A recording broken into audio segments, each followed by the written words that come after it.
¿Está dado? Ahora sí. Se ha dado solo. Bueno, buenos días a todos y a todas. Gracias por estar aquí y por mostrar vuestro interés por este tema, ¿no? Que, como decía Hilario, al final es un tema que nos corresponde a todos y a todas, porque solamente empezaré la ponencia igual que la voy a terminar, ¿no? Es algo que nos corresponde a todos y a todas y ya el hecho de estar aquí ya es dar un paso adelante. Yo soy Roberto Pérez, soy trabajador social de la Asociación de Parálisis Cerebral de Burgos. Somos una entidad que pertenecemos a Federación Aspace Castilla y León y vengo en representación de mi federación. Federación Aspace Castilla y León es una entidad sin ánimo de lucro, declarada de utilidad pública, que agrupa a todas las asociaciones de parálisis cerebral de Castilla y León. Está compuesta por 9 entidades. Y pertenece, forma parte y tiene presencia en otras entidades, como es Confederación Aspace, CERMI, Castilla y León, y el Consejo Regional para la Atención a Personas con Discapacidad en Castilla y León, el Consejo Regional de Voluntariado, entre otros. Os quería poner un poco en contexto que pertenecemos a otras entidades, porque muchas de las acciones o el inicio de las acciones para la corresponsabilidad en nuestras entidades de aquí de Castilla y León han partido desde nuestra confederación en Madrid, ¿vale? Veremos que hay como dos iniciativas que son paralelas y están coordinadas entre ellas. Desde Confederación Aspace se realizaron una serie de iniciativas, como que veis aquí en este esquema, que es la Red Ciudadanía Activa Aspace. Se creó una guía metodológica para la incorporación del enfoque de género del movimiento Aspace. El taller Conoce tus derechos, y luego se ha hecho un estudio sobre la percepción social de la discriminación en personas con parálisis cerebral y el impacto, y ahora se está en la actualidad haciendo un estudio sobre el impacto en el cuidado de las madres cuidadoras, que se ha paralizado por un tema de recursos, pero bueno, está en vía. Os lo voy a contar un poco cómo se fue desarrollando en el tiempo para que veáis un poco cómo hasta el punto en el que estamos ahora mismo, ¿vale? El estudio de percepción social de la discriminación en personas con parálisis cerebral, en el cual participamos varias entidades de aquí de Castilla y León, de Aspace, Aspace Valladolid, Aspace Segovia, Salamanca, Burgos, León, y los compañeros de San Agua Zamora, entre otras entidades. ¿Sí? Ah, sí, claro, perdonad, daba por hecho que… Vale, pues la parálisis cerebral es un trastorno generalizado en el desarrollo de la persona, digamos que es producido por una lesión en el cerebro en los primeros años de vida. Esa lesión va a afectar a nivel del movimiento a la persona y, dependiendo de cómo sea esa lesión, puede tener asociado otro tipo de discapacidades asociadas a nivel físico, a nivel cognitivo, a nivel sensorial. No tiene por qué darse todos estos factores. Estos se llaman trastornos afines, ¿vale? Todo el tipo de manifestaciones. Lo que sí que va a estar siempre presente es una discapacidad a nivel físico, ¿vale?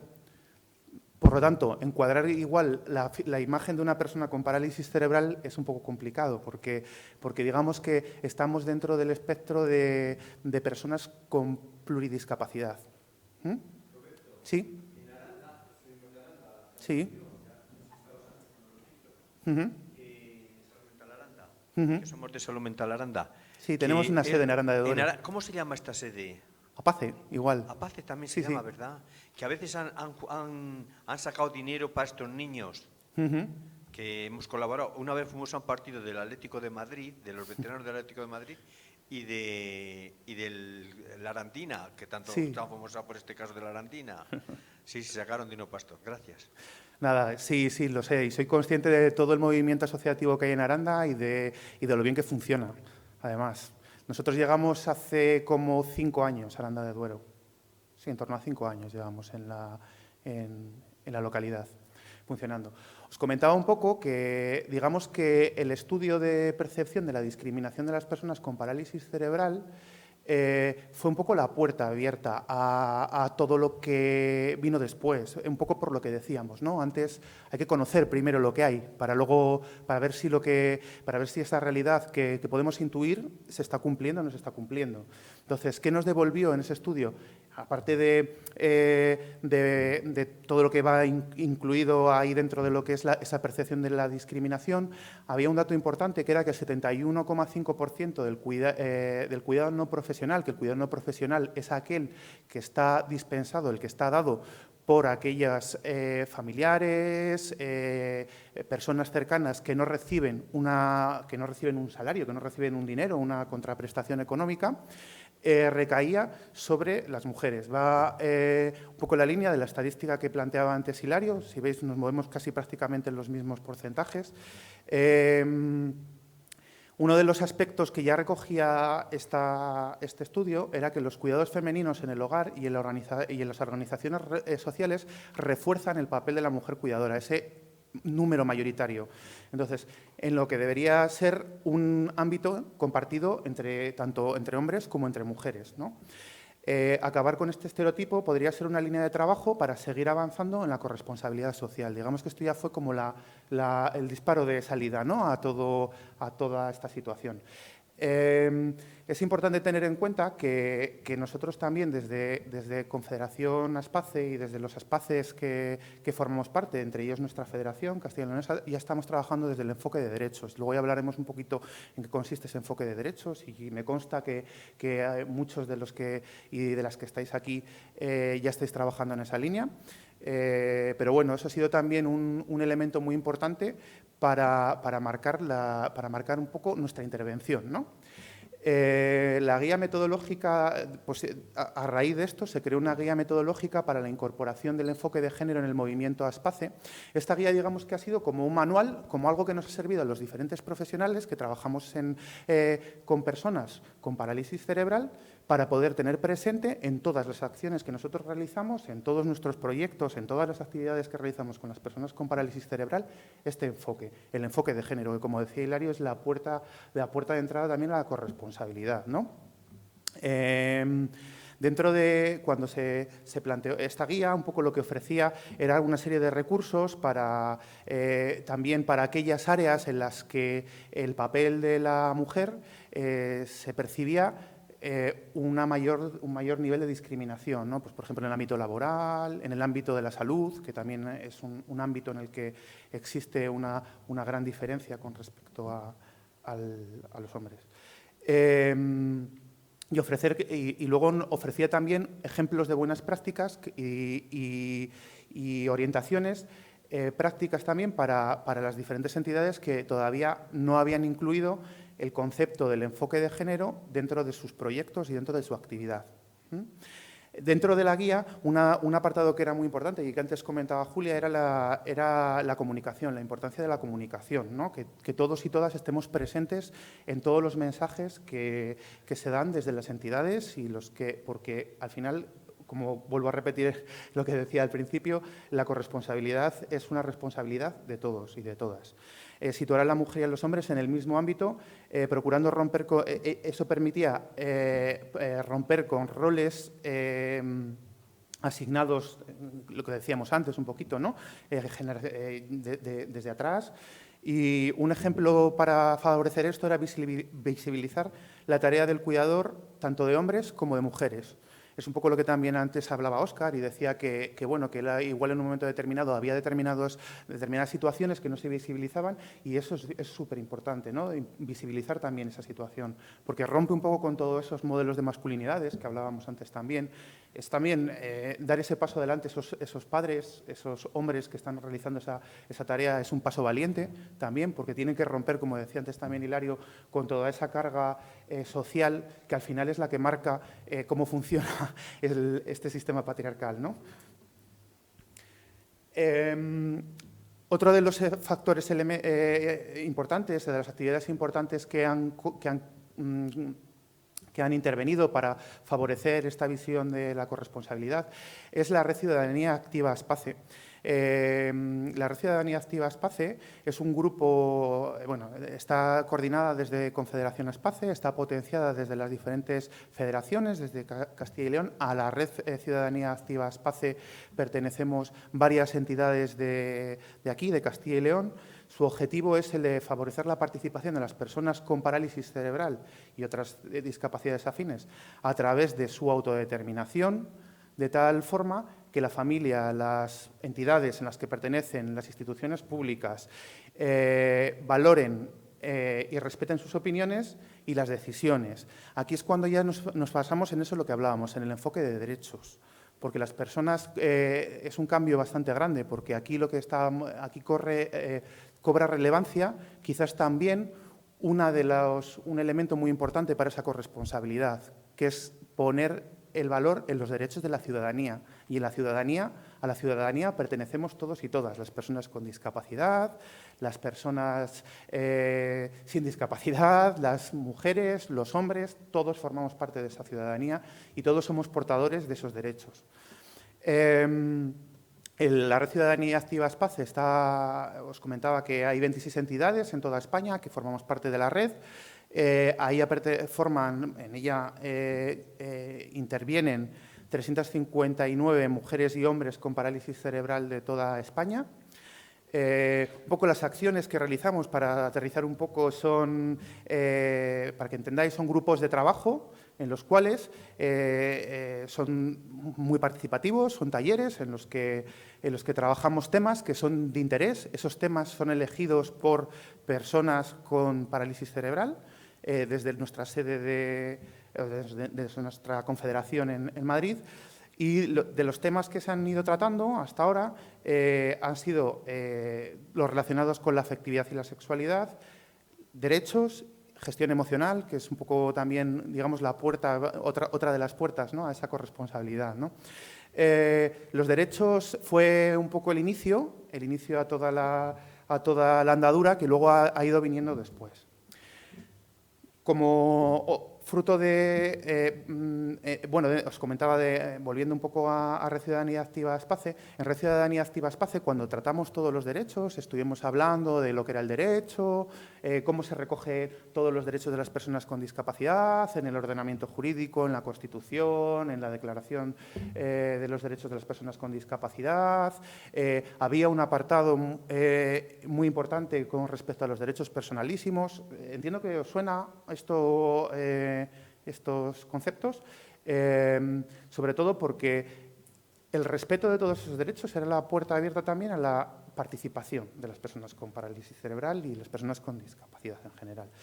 Por eso se vio la necesidad de reforzar, ¿no?, estos contenidos a través de una serie de talleres también llevados desde nuestra confederación, pero que se realizaban directamente en las diferentes entidades que participaban dentro de este programa, que era el programa Conoce tus derechos. En el programa Conoce tus derechos se quiso tener en cuenta a todos los agentes importantes en garantizar la inclusión social de las personas con discapacidad a través de sus derechos, que son las propias personas, los equipos profesionales y las familias. Muchas personas que están en nuestras entidades, están en centros, están en centros de día, están en centros residenciales, acuden a actividades. Entonces, había que garantizar que todas las personas que estaban en relación con las personas con parálisis cerebral fueran aquellas que apoyasen y que empujasen para que esos derechos se hiciesen efectivos. Cuando hablamos de derechos, es importante tener en cuenta que no solo hablamos de derechos, hablamos también de responsabilidades, como decía antes Hilario. Y una de las responsabilidades que se trataba de forma transversal en toda esta información, en todas estas formaciones que dábamos, era también la importancia por parte de que las personas con discapacidad fueran corresponsables también en que se hicieran efectivos estos derechos tanto en hombres como en mujeres con discapacidad. Siempre ha estado presente. Se ha naturalizado de una forma, desde el principio, tan grande que se veía como algo muy normalizado dentro de los grupos. Os comentaba un poco dentro de los contenidos para las personas con parálisis cerebral. Se hablaba de aquellos que ellos consideraban que eran de su interés, se hablaban también de derechos personalísimos, que son aquellos que son inviolables, aquellos que nadie puede vulnerarlos y todo el mundo tiene la obligación de cumplirlos. para los equipos profesionales de la aplicación en la práctica profesional de esos derechos, cómo los profesionales podemos hacer un buen trabajo para que vosotros podáis ejercer vuestros derechos, y de las familias para sensibilizarlas y darles el poder para apoyar a sus hijos a que sean capaces de ejercer esos derechos y darles herramientas para ayudarles a esa defensa de derechos, ¿vale? Otra de las acciones ya que más próximas fueron las jornadas mundiales del Día de la Parálisis Cerebral. En ellas se generó un espacio específico en el que se le daba lugar. Ya esto se ha ido todo, si vais viendo, hemos ido un poco concretando y hemos ido un poco cerrando. Y en estas jornadas ya se generó un espacio específico en la cual se quería dar voz a aquellas personas cuidadores y cuidadoras de personas con parálisis cerebral, que fue un seminario de corresponsabilidad en cuidados, en la cual participaban madres y padres de personas con parálisis cerebral. Dentro de la idea un poco de ese taller era visibilizar el papel de las personas cuidadoras, mostrar diferentes realidades de las personas cuidadoras. Estábamos hablando, ahí se veía la representación de familias monoparentales, como antes hablaba Óscar, de familias en las que el padre era el cuidador principal, de familias en las que la madre era la cuidadora principal, de familias en las que existían una corresponsabilidad, de familias en las que la familia monoparental era el padre y la madre, o la madre, perdón. Iba dirigido a las personas con parálisis cerebral, a las familias, a los profesionales y a la población en general. Y vuelvo a utilizar la misma frase porque se entiende que la corresponsabilidad es algo de todos y de todas. Entre las conclusiones, que iban un poco en la línea de lo que planteaba Hilario en sus conclusiones, hablaban las familias de la necesidad de la importancia de una ayuda mutua, de ese apoyo psicosocial del que hablaba antes Hilario, de la conciliación de la vida familiar y laboral.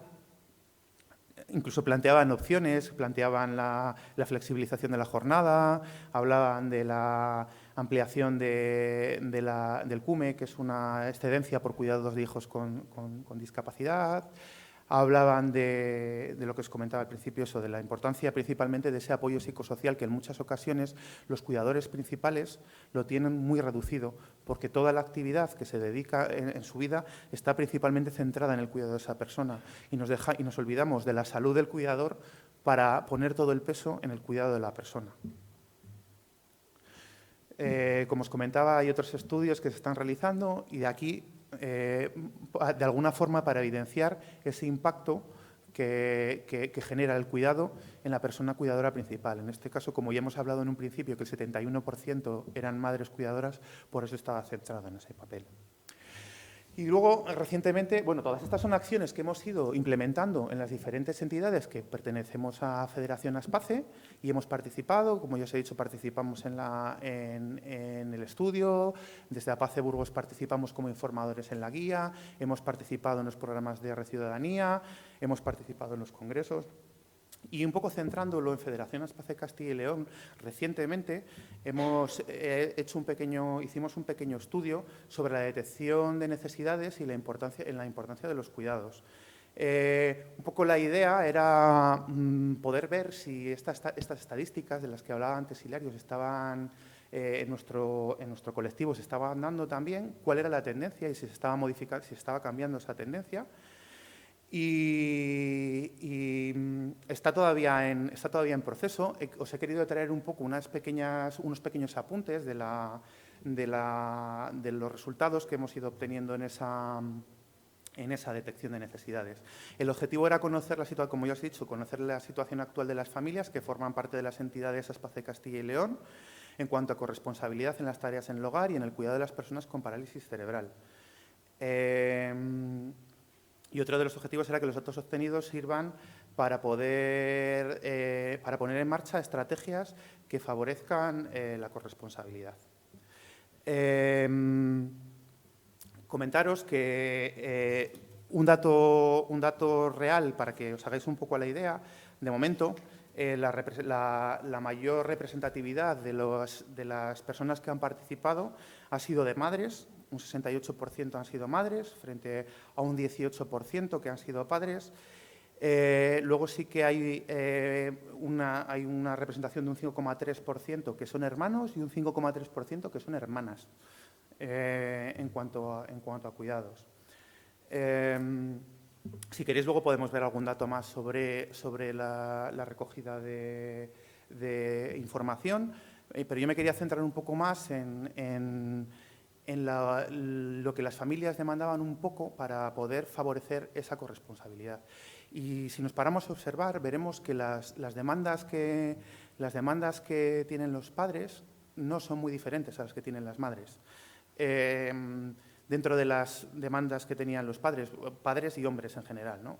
Hablan de formación, de quitarse miedos, de cómo abordar el cuidado desde sus capacidades físicas de la persona. Hablaban de la responsabilidad y de la voluntad para participar en las necesidades que afectan a la persona con parálisis cerebral. Todo esto son factores que influyen en esa corresponsabilidad según las familias. Hablaban de contar con más ayudas económicas, para el transporte, para la conciliación. En este caso, luego, bueno, veréis que hay determinados datos que no aparecen en los hombres y otros que sí que aparecen en las mujeres, por todo lo que hablaba antes Hilario. Veréis que hablan también de un entendimiento generalizado entre toda la familia, y esto es una manifestación de la parte representativa de los hombres, que ellos también están pidiendo, ¿no?, ese entendimiento generalizado, creyendo que es fundamental para el cuidado de la persona con discapacidad. Lo que es, en ese entendimiento se sobreentiende que tienen que estar tanto el papel de la mujer como el papel del hombre. En cuanto a las mujeres, en cuanto a lo que las mujeres que participaron en esta detección de necesidades exponían para conseguir esa corresponsabilidad, era una igualdad económica y salarial. Por lo tanto, esa es una realidad que está ahí y ellas también lo están percibiendo. Existe una cuestión de educación, que le hemos puesto mucho peso en ello, y ya veis que como familias, como personas que están viviendo esta situación, son conscientes de lo que está ocurriendo.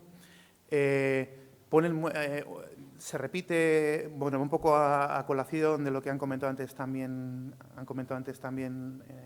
se ha recogido en las aportaciones de los hombres. La salud de la pareja es muy importante, tener en cuenta y cuidar la salud de la pareja. Luego que hay circunstancias muy variadas en cada persona, a lo que igual buscar una respuesta adecuada a cada uno es complicado, y entonces hay que hacer un traje a medida para cada una de las situaciones de las personas a las que desde las entidades atendemos. Tener más tiempo libre en el trabajo, y así se pueden dar relevos en los cuidados de la persona. Una mejor conciliación en los trabajos, en el colegio, en las entidades públicas. Si veis, son un poco elementos que ya hemos estado hablando anteriormente. La implicación de todos los miembros de la familia. Aquí volvemos a hablar otra vez de la discriminación laboral, ¿no?, de la diferencia laboral. Ellas hacen referencia a la igualdad laboral, a la conciencia de lo que comentaba antes también Hilario, ¿no?, tener en cuenta esa conciencia del esfuerzo que supone el cuidado y conciliarlo con la vida laboral, que es un elemento que no se tiene en cuenta y que al final es un conflicto interno tanto en mujeres que ejercen su labor como personas cuidadoras, como en padres que intentan adaptarse a los nuevos modelos de masculinidades, que ellos también intentan adaptarse a esa situación y que en muchas ocasiones no llegan precisamente porque quieren abarcar también esos mismos digamos, rigores que marca la sociedad. Adaptación a la familia, laboral, flexibles. Eso es con respecto a todas esas aportaciones y a lo que hemos visibilizado un poco en la demanda, en las necesidades que planteaban las familias y en los datos recogidos en el estudio. Bueno, si os habéis fijado, en los hombres no se habla tanto de la corresponsabilidad laboral, porque los hombres, había una representación de casi el 70% de hombres que tenían una jornada completa en el trabajo. Había no sé si recuerdo que era un 18%, creo que debía ser un 18-20% que tenía una jornada parcial, y había un número escaso representativo de hombres que solamente se dedicaban al cuidado, y sí que existía un 22%, creo que hacía referencia de corresponsabilidad en el cuidado de los hijos. En cuanto a las acciones que desde las entidades ya se estaban realizando, este estudio de necesidades se le pasó tanto a las entidades como a los responsables de los programas de familia, como a las familias. Desde las entidades, acciones que ya se estaban implementando eran grupos de ayuda mutua, como escuelas de padres y escuelas de madres, apoyo psicosocial a los padres y a las madres, formación y talleres de corresponsabilidad social para las familias. Se incluían las listas de difusión de información tanto a padres como a madres, hermanos y hermanas. Se solicitaba la presencia de ambos progenitores para la colaboración en tareas y en decisiones y apoyos. Actividades dirigidas a todos los miembros de la familia en general, no focalizadas en un solo miembro. Las acciones que os he comentado antes en los grupos de ciudadanía activa. 2 minutos, ya acabo. Sí. Vale, pues del resultado un poco de todas estas, de lo que estaba haciendo y del estudio, bueno, pues se han recopilado una serie de propuestas, se han cogido cosas que ya se estaban implementando desde las entidades, y para darlas más valor, algunas de ellas, porque pese a que sí que existen todos estos grupos de familias, que hablamos de apoyo psicosocial, muchas familias no son usuarias de ellas, no recurren a esos apoyos psicosociales.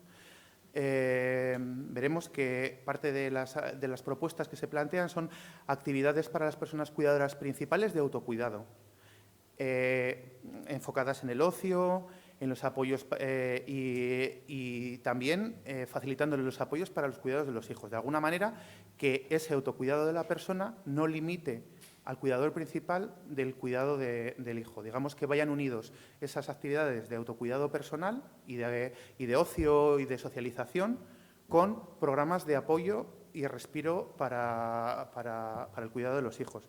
La visibilización de la labor de las personas cuidadoras, un poco por eso, ¿no? Porque dentro del estudio de necesidades se recogía cómo se visibilizaba, cómo las familias veían que se les consideraban a ellos como cuidadores principales. Y tanto en hombres como en mujeres, mayoritariamente eran las mujeres las que a nivel social tenían una percepción negativa del cuidado de las personas cuidadoras. Los hombres también, pero en menor medida. Y con respecto a la familia, cómo se veía, comparado con la sociedad, estaba mejor valorados los cuidados con respecto por las familias que por la sociedad en general. Aún así, los hombres lo valoraban como algo más positivo, esa percepción. En el caso de las mujeres sí que existía todavía percibían que estaba menos valorada esa tarea, ¿no? Quizás por el rol, ¿no? Que ya se viene asumiendo como algo natural y que es algo que se tiene que hacer, que lo tenían que hacer así porque sí. Ya voy terminando. Otra de las tareas algunas posibles mejoras que se plantean es la mejora de los flujos de comunicación con los progenitores y progenitoras, realizando acciones que fomenten la corresponsabilidad, como citar a ambos progenitores para la cuestión de los hijos, que ya os he comentado que ya se hacían, dar pautas cuando se establezca una relación con ellos, con la familia, en el reparto de tareas entre los progenitores para su ejecución, hacerles copartícipes a todos en esas pautas, poner en valor la figura de ambos progenitores en la comunicación, tanto en la relación, la importancia de que en cualquier intervención que esté el padre tanto como la madre, pues si estamos hablando, pues imaginaros a un nivel terapéutico y estamos hablando de estimulación en el caso del niño, pues preasignar unas tareas que puedan ser realizadas tanto por el padre como por la madre. Facilitar servicios que apoyen la tarea del cuidado, era otra o potenciarlos más, como el servicio de respiro, pero siempre asociados a todos los servicios a todos los apoyos que estábamos hablando antes para ese apoyo psicosocial.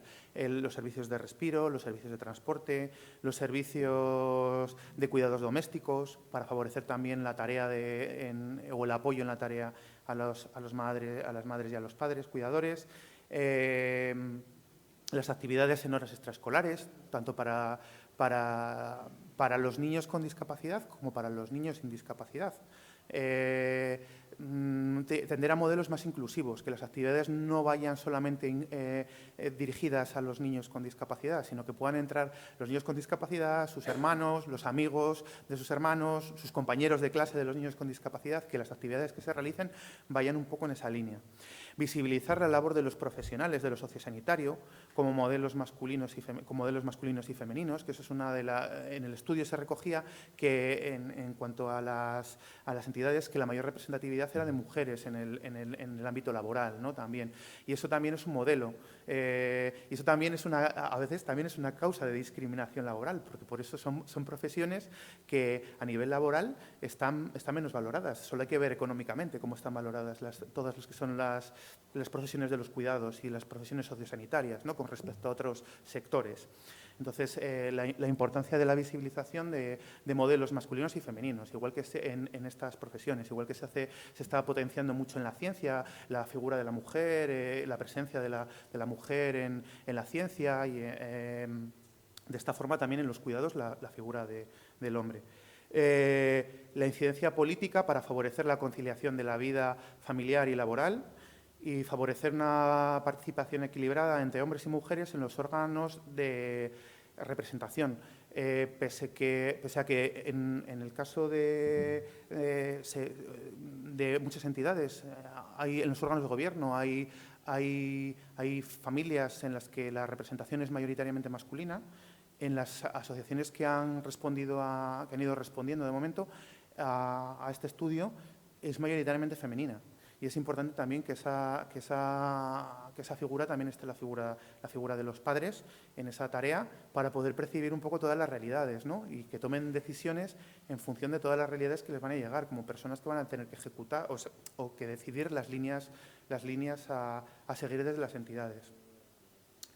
Y nada, pues como he empezado, termino. La corresponsabilidad es una cosa de todos y empezamos, seguro que muchos ya estábamos en el baile, ¿no?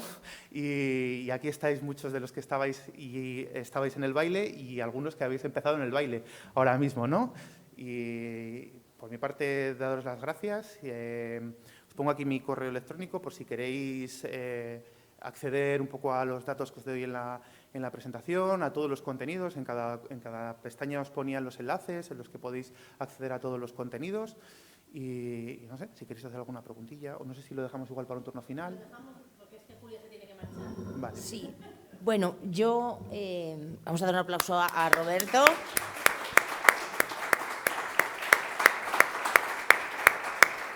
Bueno, pues yo creo que no pongo la presentación. Yo, además, estoy viendo que de las personas que estáis aquí, veo a personas de Aspanias, a personas de Fundación San Cebrián, de Palencia. Veo algunas personas que, para los que no nos conozcáis, soy Julia de Plena Inclusión, y Plena Inclusión es la Federación de Asociaciones de Personas que trabajan con personas con discapacidad intelectual. Comparto muchos de los datos que ha dado Roberto. Un poco así, yo creo que ya no proyecto, hablo de las acciones que hemos ido haciendo que fomentan la corresponsabilidad y la conciliación. Me ha parecido muy interesante y además esto ya me permite, al ser la última, hilar que es verdad que en esa división de papeles por género tenemos también que pararnos a pensar que en el caso, además de la discapacidad intelectual, esos papeles que tradicionalmente la sociedad ha asumido a hombres y a mujeres, en el caso de la discapacidad intelectual, por poner un ejemplo, el rol de maternidad es un papel o un rol que está costando mucho encontrar en la discapacidad intelectual, cuando estamos hablando de derechos. Quiero decir que es que también que nos planteemos Hay personas que te dicen, es que yo lo de la maternidad no lo veo. Fijaros, esas conversaciones te las encuentras cuando estamos hablando de derechos de personas, ¿vale? Entonces, esto también nos sirve para… ¿Qué acciones hemos emprendido en el tema, para trabajar el tema de la corresponsabilidad, del empoderamiento, de la igualdad de género? Bueno, pues aquí estoy viendo a personas que participan habitualmente de talleres de igualdad, de género, de conocimiento de los derechos de la Convención de la ONU de los Derechos de las Personas con Discapacidad del año 2006, de todo el tema de ciudadanía y lo que eso implica, que es tener derechos, tener obligaciones, participar activamente y, por supuesto, sentirme parte de allí donde estoy, ¿no? Talleres de mujer, tanto a nivel de empoderamiento, a nivel personal, pero también a nivel social, por esos dos parámetros de los que antes hablaba Hilario, ¿no? El nivel interno, pero una dimensión humana es la participación social, es que somos seres sociales, ¿vale? Acciones que hemos ido haciendo en pro de esa corresponsabilidad. Un proyecto que ha sido este año, en el año 2022, en este año en el que estamos, ha sido el tema también de la lideresas para el cambio, de empoderamiento de la mujer respecto a la participación en órganos de toma de decisiones, como pueden ser, porque además estamos hablando de movimientos que su origen, como decía antes Hilario, es muy bueno saber de dónde venimos para saber hacia dónde vamos, movimientos de familias, ¿no? Entonces, los datos que yo iba a aportar eran más respecto a las demandas familiares, pues igual, la participación en los cuidados es mayoritariamente, yo en este caso hablábamos de un 80 y tantos %, son las madres las que se ocupan de esos cuidados. Curiosidades como que en el tema de la esfera de representación, por poner un ejemplo, los que están inscritos a la asociación suelen ser los hombres y a muchos no se les conoce, porque luego las que van suelen ser madres, hermanas. Por suerte todo esto va cambiando, pero queda mucho camino por hacer. Me ha gustado mucho la parte esa de que tenemos que, claro, el trabajar con las mujeres es fundamental para empezar a delegar y que esos cambios de roles, o sea, se necesitan nuevos papeles o roles en la masculinidad, porque además esa división por roles de género es algo de lo que somos víctimas todos, hombres y mujeres. Entonces, muchos datos, acciones, pues comparto con Roberto, y basta que además la mayoría de personas sean del movimiento asociativo de Plena, pues yo creo que queda mucho camino por hacer, que es muy importante y me parece vital que cuando estemos hablando de estos temas seáis las propias personas. Yo siempre digo, cuando hablamos de la defensa de derechos de personas, no es lo mismo que suba yo como técnico a cuando subís vosotros.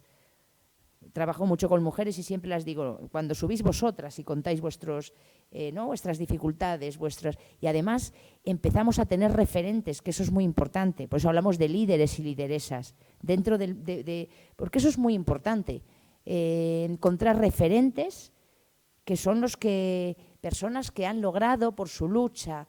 Estamos hablando ahora también de representación, de participación activa, todos estos ámbitos en los que nos movemos. Es muy importante que seáis vosotros los protagonistas. Hablaba antes también Roberto del tema de la autodeterminación, que me ha recordado muchísimo a los 3 ejes que planteaba Hilario en la educación, eso del querer, el saber. ¿Sabe? Weizsäcker, cuando hablamos de autodeterminación, que en definitiva es ser el protagonista de mi vida, que eso lo hemos trabajado también muchísimo, y comparto con Loreto que la contribución desde el mundo de la discapacidad a la sociedad en general está siendo muy grande, porque estamos hablando de muchos temas que ojalá se trabajaran en el cole, como el tema de la autodeterminación. Ojalá mis hijas en el colegio estuvieran trabajando los componentes de la autodeterminación, el conocerme, el defender mis derechos, el resolver problemas, ¿vale? Entonces, es una contribución que el mundo de la discapacidad también hace a la sociedad en general.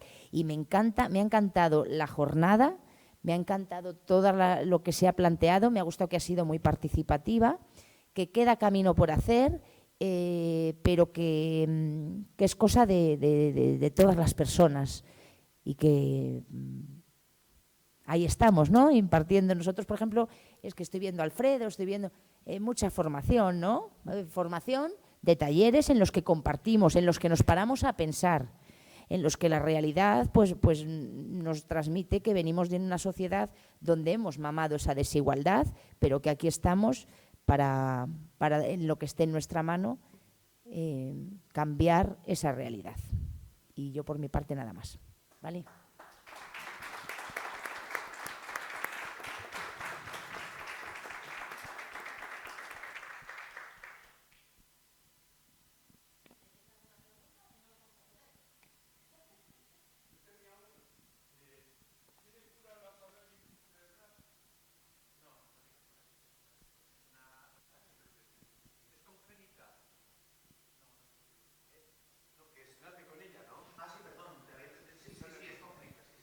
¿Y los niños estos suelen vivir menos años? Actualmente, sí que es cierto que debido a las dificultades a nivel de salud, bueno, a veces el nivel de expectativas de vida son menores, pero se está alcanzando ya tenemos un nuevo colectivo dentro del movimiento de personas con parálisis cerebral, que son las personas con parálisis cerebral en proceso de envejecimiento. Ahí tenemos ya personas que están superando los 60 años, 65, 30 años de vida, y están planteando una serie de nuevas necesidades de confederación. Castilla y León se está haciendo un estudio.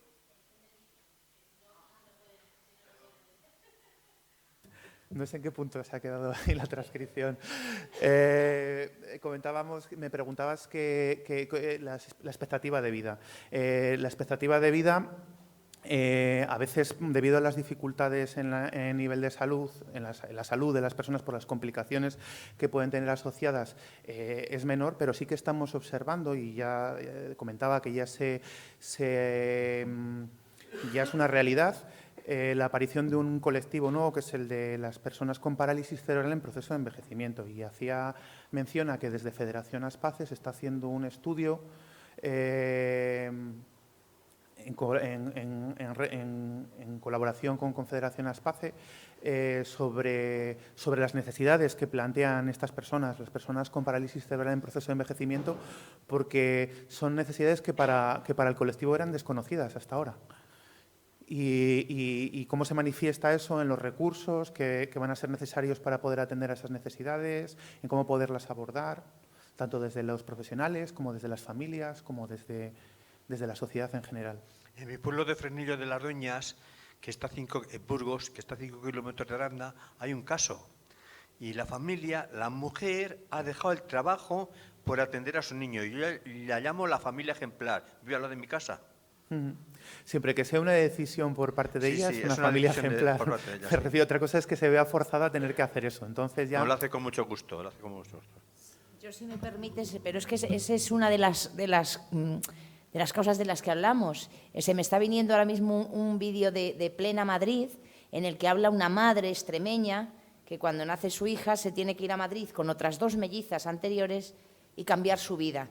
Yo creo que un poco la cosa es que siempre hemos sido las madres las que toman, es verdad, esos cambios de vida. Y lo que le afectaron, por ejemplo, en ese caso el padre se quedó en Extremadura. Quiere decir que eso también seamos capaces de visibilizar eso, que siempre es un poco la mujer la que deja un poco de lado su vida, sí, Julia, con lo que ello conlleva. Julia, me parece bien, pero es que si el padre no va a trabajar, pues no hay ingresos en la familia. O sea que hay que saber la cosa. Pero yo creo que aquí está el cambio. Las madres también salimos a trabajar. Quiero decir, también podemos salir a trabajar. Uno de los dos tiene que atender al niño. Sí. Que tiene 3 años. Sí, estoy totalmente de acuerdo. Pero ahí yo creo que está un poco el cambio de verdad. Porque eso es el modelo que hasta ahora hemos tenido. La madre que renuncia, normalmente, es verdad. Y el padre que sí, con la cosa de trabajar, porque es verdad que es el proveedor económico. Y es a lo que se le da importancia.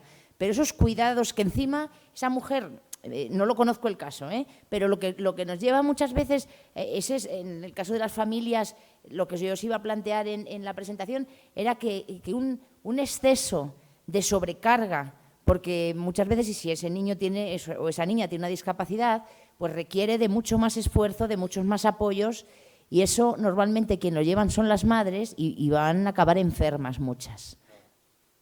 No acaban enfermos, no. Bueno. Acaban con mucha satisfacción en el corazón.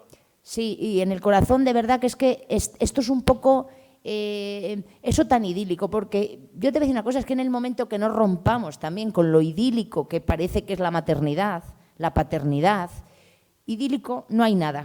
Quiero decir, la vida trae sus cosas buenas y sus cosas malas, y estoy segura que esa madre habrá momentos en los que necesite salir al pinar a chillar. Sí. Y el padre, el hombre, es decir, también de un exceso, la corresponsabilidad beneficia a todos, a esa madre y a ese padre, porque les va a permitir tener esa dimensión personal y social de la que a muchas mujeres pues se las ha privado. Porque, no sé, no conozco el caso, pero me gustaría que muchas madres y muchos padres estuvieran aquí para comentar realmente, porque otra cosa es lo que nos han enseñado, a decir que todo es idílico. Y Julia, sí. ¿Entonces te vas ahora? Sí. Pues te vas a perder unas coplillas que he compuesto ya con un villancico y que te nombro a ti. Y las tocaré con la guitarra si Angélica me permite, al final del todo. Yo lo siento porque, mira, me tengo que ir también yo ahora es la actuación de mi hija. Y me tengo que ir, y lo que pasa es que yo vivo en Medina del Campo. Pero bueno, que lo siento perdérmelas, pero que qué riqueza haber estado aquí compartiendo pues todo esto que hemos planteado y sobre todo el hacernos pensar. Es verdad que nos han enseñado, lo hemos mamado, eso de que todo es perfecto, que la maternidad es perfecta, que hay que... Pero somos personas y, no sé, yo creo que esa reflexión es muy buena. Todo lo solemos hacer y cuando cuidamos a alguien lo hacemos con el corazón.